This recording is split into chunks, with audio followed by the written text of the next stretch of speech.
Vamos a conversar esta mañana aquí en esta nueva hora de actualidad con Jorge Burgos, ex ministro del Interior. Jorge Burgos, gracias por estar con nosotros. Bienvenido, buenos días. Buenos días, ¿cómo está usted? Muy bien, pues ¿y usted, don Jorge? Hola, Jorge. Buen día. Sí. Jorge, Desde Providencia empieza a llover, veo personas con paraguas. En Qué Providencia, bueno. ya en Providencia también está lloviendo. Ya, qué ok. bueno, ya. Buena noticia. Jorge, hablemos de la discusión en torno a la justicia militar y esta idea más allá de la polémica de Amarillos, ¿verdad? Por el apoyo que el diputado Joanet le dio a una indicación que fue declarada inadmisible, pero se pretende insistir en ella por parte de la oposición, que es devolver a la justicia militar los casos en que uniformados incurrieran en un delito, un cumplimiento de labores de orden público, seguridad, etcétera.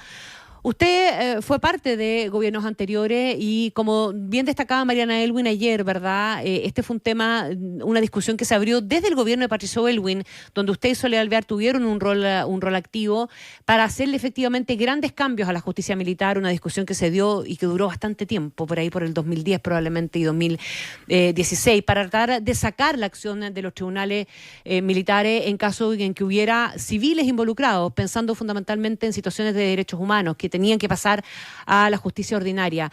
Analicemos un poquitito el alcance de la discusión y por qué parece a lo menos poco pertinente devolverla a lo que fue en su pasado. Bien, usted hace una introducción, Connie, súper completa del tema, pero déjenme empezar con una cosa atípica en el Chile actual, creo yo, que lo miro desde fuera, si no estoy en la política activa. Yo no voy a presumir fascismo ni derechismo obtuso respecto de quienes presentaron esa indicación. Voy a presumir que tienen una intención protectora de las Fuerzas Armadas y Carabineros en situaciones límites del punto de vista de teórico conflicto. Presumo eso. Okay. Pero presumido eso, yo creo que hay un error detrás de la indicación. Porque fíjate que la justicia militar es una justicia que está en absoluto reproche de hace mucho tiempo en Chile. Y está en reproche desde el punto de vista orgánico como desde el punto de vista procesal, pero no solo por los analistas políticos, son los propios tribunales. El Tribunal Constitucional tiene varios fallos en que ha declarado inaplicables normas del Código de Justicia Militar por chocar contra el estándar del debido proceso propio de la Constitución vigente. Es más, yo creo que es perjudicial, como yo decía hoy día en un diario de la mañana, para ofendidos y ofensores. Es para todo el mundo. ¿Por qué? La ausencia de un debido proceso, de sumarios larguísimos, de secretismo, es una desventaja para todos, no solo para los civiles. De hecho, creo que ayer, un pedazo que alcancé escuchar de una entrevista que le hacía un conocido periodista de la plaza al ministro de Justicia, en un conocido canal de televisión. Gracias. Escuché que el ministro le decía, mire, hay personas que desde el mundo militar han criticado el Código de Justicia Militar. Eso es cierto. Todo ese mundo de militares que fue declarado reo bajo el viejo sistema, en el tema de los pasajes, se ha quejado amargamente que no tienen derechos procesales. Y hay algunos que han ganado amparos, hay otros que han salido... Entonces es una muy mala justicia. Mientras no se corrija el fondo orgánico y procesal de esa justicia, yo creo que no hay que otorgarle más competencias. Jorge, Es peor el remedio que la enfermedad. asumiendo lo que tú decías en la introducción, ¿verdad? Que aquí no hay ni fascismos ni nada, sino que está la buena intención de tratar de dar garantías de protección a quienes eventualmente desde el mundo uniformado militar se vean involucrados en situaciones complejas. Comparto hay que esa... preguntarse por qué. Sí. ¿Por qué sucede? Sí, ¿por qué? Y la pregunta que te quiero hacer es, ¿de qué manera entonces se puede cautelar que la justicia normal dé esas garantías? Para que no exista esa aprehensión, digamos. Bueno, hay varios casos en que se ha cautelado que la gente tiende a olvidarlo. Voy a dar un ejemplo emblemático. Hace 3 años o más, 4 años, un verano, a partir de la muerte de una persona en una esquina de Panguipullo, quemaron buena parte de las oficinas públicas de Panguipulli en el entendido que había sido una acción violatoria brutal de los derechos humanos. Es más, yo me acuerdo que una diputada que hoy día está en tela de juicio por temas de otro tipo, mandó un tuit diciendo, ahora entenderán por qué quemamos Chile. Sí, Claro, fue dice- la diputada Catalina Pérez. Su frase textual Exacto. fue: ¿cómo quieren que después no lo quememos todo? Una cosa así. Ujú. El fiscal que inició esa investigación la inició bajo ese supuesto y le pidió al juez de garantía medidas preventivas bajo el supuesto que había sido una acción de ese tipo, violatoria de derechos humanos. Cuento corto, Corte de Apelaciones y Corte Suprema, legítima defensa, Ujú. eximente de responsabilidad por Al legítima carabinero. defensa. Al carabinero. Ayer, la Corte Suprema revoca, no sé si la Corte de Apelaciones Suprema, puedo llegar, lo leí en el diario Mercurio, revoca una prisión preventiva de alguien que disparó municiones y un carabinero y dañó ojos de un manifestante. Y la cambia por una de mucho menor intensidad, fundamentalmente porque no cree acreditada la intencionalidad. Entonces, hay de todo. Tal caso Talcahuano, que fue muy emblemático en esto. Acuérdate tú, cuando comienza el estado de excepción por emergencia en el gobierno de Sebastián Piñera, se produce un hecho muy complejo en Talcahuano donde muere un comunero. Según las informaciones, el parte policial estaba disparando, dispara un infante de marina y muere producto de ese disparo, que podría ser considerado, a mi juicio, perfectamente producto de un enfrentamiento. Sin embargo, eso ha sido más complicado en los tribunales. No sé qué han resuelto los tribunales superiores. En todo caso, creo que no hay personas en prisión preventiva. Es un tema discutible, complejo, pero que requiere normas claras de uso de la fuerza, y eso creo que está avanzando, y criterio en los tribunales. Y hay normas también en el Código Penal de legítima defensa. No estamos en el vacío. No tampoco quedan en el estamos- desamparo, en definitiva. No, por cierto que no. Obviamente, y aún en situaciones límites de estado de excepción, de sitio de emergencia, que es el actual, tiene que haber respeto a las reglas, por cierto. Nadie puede pretender que se actúe con impunidad absoluta. Si eso además de reprochable jurídica, moralmente, desde el punto de vista práctico, un desastre, porque no se arregla nada con eso. Ahora, Jorge, tú dices no quiero atribuir ni fascismo, ni derechismo, bueno, pero ¿cómo habría que interpretar cuando se produce una discusión como esta que volvamos a estar debatiendo sobre la justicia militar en medio de un debate que busca regular el uso de la fuerza? Te lo pregunto porque quizás puedo equivocarme en esto, tampoco, yo sé que es muy difícil poder meterse en la mente de cada quien al momento de resolver por qué quiere levantar o insistir con una determinada discusión, ¿no? o con alguna indicación. Pero quizás puede ser respecto de que hay sectores políticos todavía que consideran que este gobierno no tiene la suficiente convicción de brindarle el respaldo a las Fuerzas Armadas. Lo pregunto porque sabemos que en parte hay quienes hoy día sentados en la moneda o gobernando en años anteriores tenían una mirada, voy a ser sutil la manera en que lo describo, crítica de esas Fuerzas Armadas.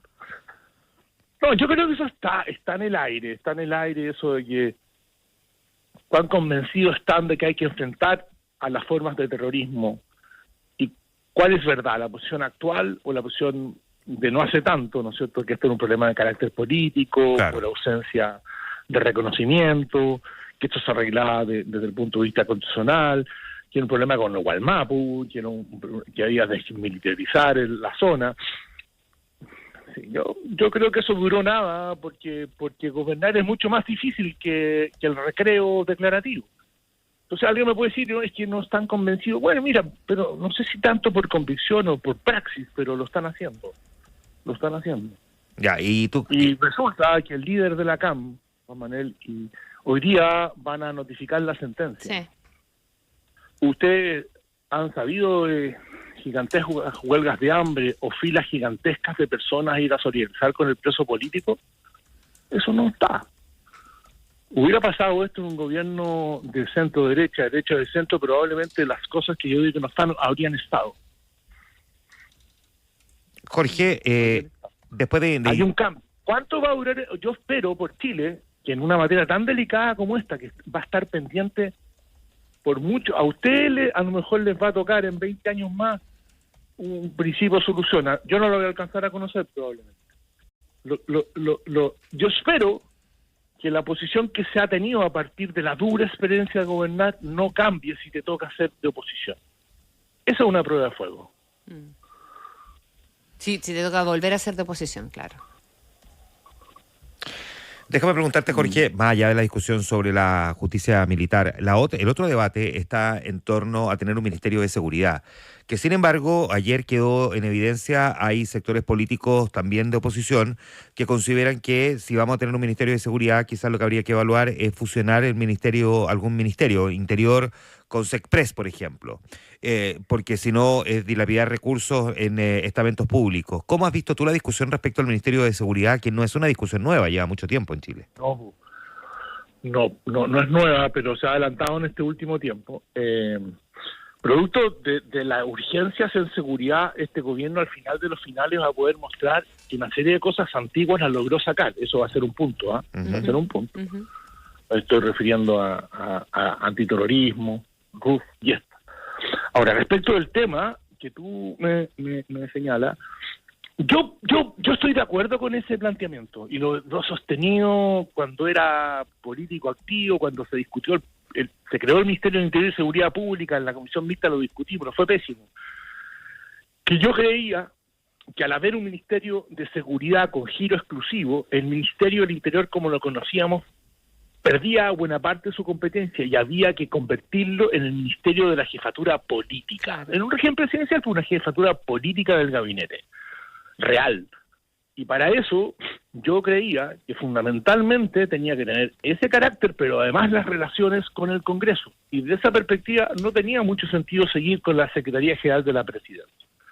Como en Chile es mucho más fácil crear ministerios que suprimir, los locos que sosteníamos eso, pues hemos mirado como locos nomás. ¿Ah? Y en esta discusión que ha habido de ya un año entre Senado y Cámara y todo el nuevo ministerio, nunca ha estado presente eso que yo sepa. Creo que meterlo hasta altura, donde está a punto ya de aprobarse, me parece que es un poco inoportuno, pero es un tema pendiente. Yo creo que en la modernización del Estado hay varios ministerios que a mi juicio podrían conversarse si queremos achicar el Estado. Jorge. ¿Por qué tiene que ser ministerio el portavoz? ¿Por qué? Te estás poniendo ambicioso. Tiene la estructura de ministerio el portavoz, debería haber un portavoz. Claro, un apéndice de la presidencia. Un apéndice de la presidencia podría ser perfectamente. Exacto, pues, exacto. Jorge, déjame llevarte a una etapa que para algunos puede ser un poco no oscura, pero un poquitito más escondida, menos visible, de la instalación de los gobiernos democráticos de vuelta en Chile, que fue la oficina. Hoy día hemos hablado mucho de la falta de inteligencia, de la manera en que nos enfrentamos, nos anticipamos y combatimos también a grupos con características terroristas, insurgentes, criminales, organizados, obviamente, etcétera, etcétera. ¿Qué de la experiencia que se tuvo en ese momento crees tú que puede ser aplicable hoy día y a través de qué institucionalidad? Bueno, mira, era un Chile distinto, han pasado 30 años.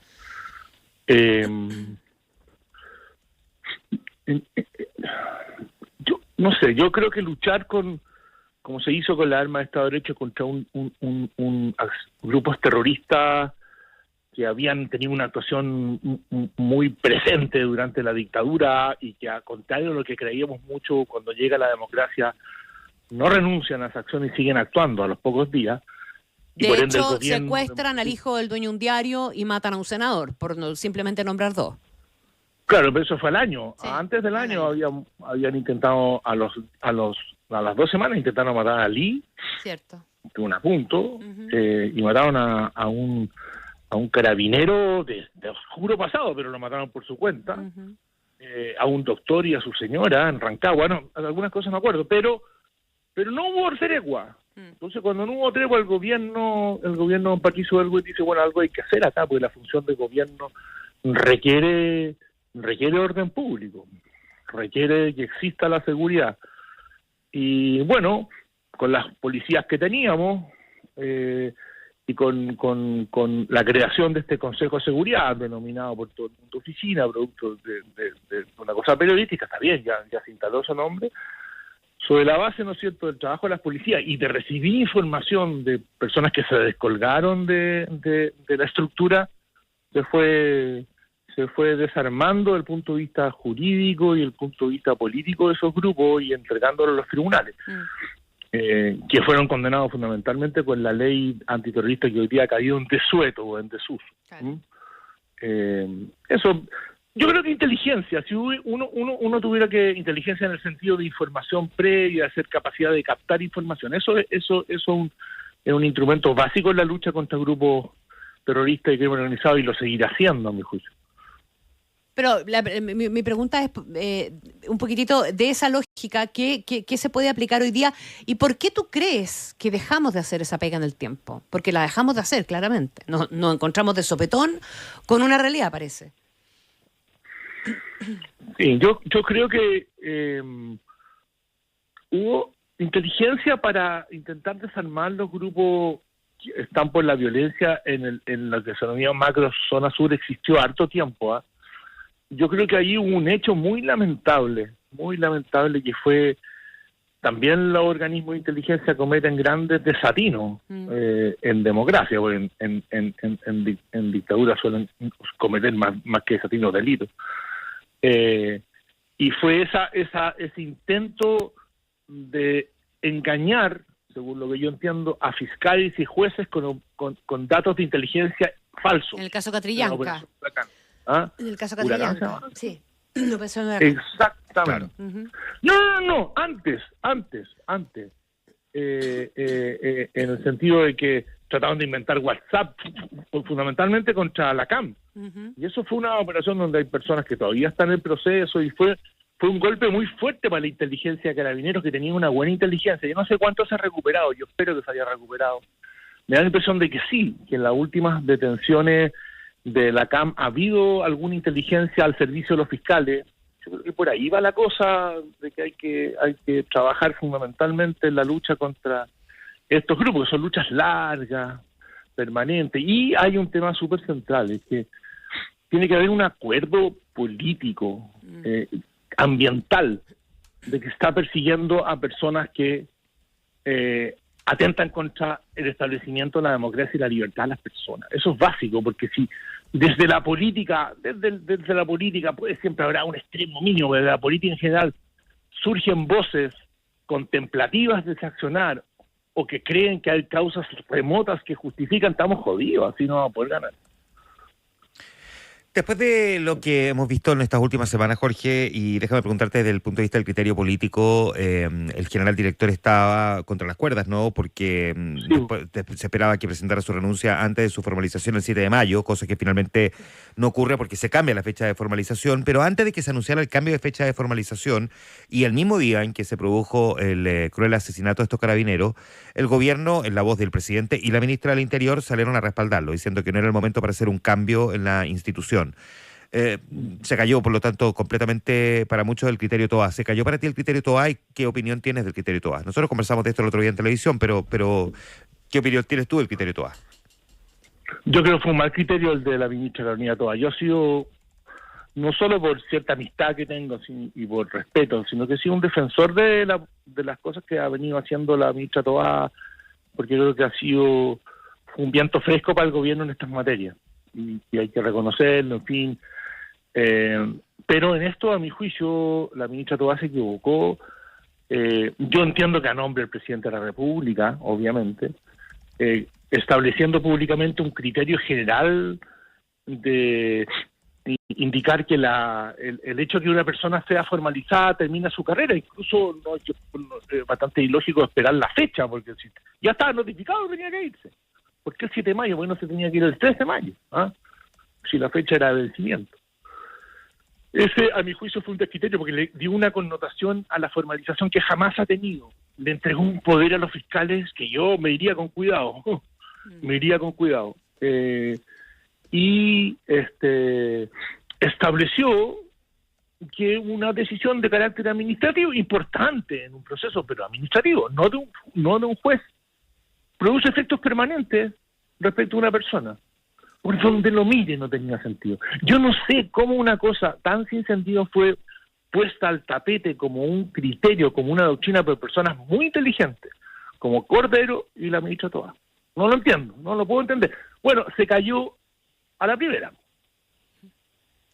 Se cayó en esta etapa. No la han muerto todavía porque dijeron el 20 de octubre, no sé, el 1 de octubre. Yo veo un error. El día de mañana un fiscal con alma zurda o con alma de derecha, con poca prueba se le ocurre perseguir a un político. Lo voy a formalizar para afuera el político. Si es que no tiene desafuero. No, pues no. Así no son las repúblicas. Déjame preguntarte, tú dices que le entrega un poder a los fiscales que con cuidado. ¿Por qué? A ver, desarrolla un poquitito esa opinión, porque ayer aquí, conversando con nosotros, José Antonio Cast también tiene una mirada crítica respecto del accionar de los fiscales. No, porque los fiscales viven donde vivimos tú y yo, viven en el mismo país y pueden tener tendencias pues políticas, pueden tener su corazón, sin a ver, ¿cómo decirlo? Sin transgredir, sin prevaricar, ¿ah? Pueden tener un impulso, que en mi juicio es complicado. Por eso que es sabio el legislador, la formalización es eso, no puede ser otra cosa. Y si tú le das fuera de ley el carácter de la formalización de un hecho definitivo, redarguible, en la carrera funcionaria de una persona, como regla general, estás cometiendo un error y convirtiendo una cosa que no es eso en un arma compleja en manos de una persona que, como todo ser humano, puede tener una visión política o una seña política en determinada cuestión. A eso me refiero. Muy bien. Jorge Burgos conversando esta mañana con nosotros, ex ministro del Interior. Muchas gracias, Jorge. Un abrazo. Gracias a usted. Yo creo... Sí, muy entretenido. Gracias, Jorge. Esta y otras conversaciones con los protagonistas de la noticia las encuentras en infinita.cl.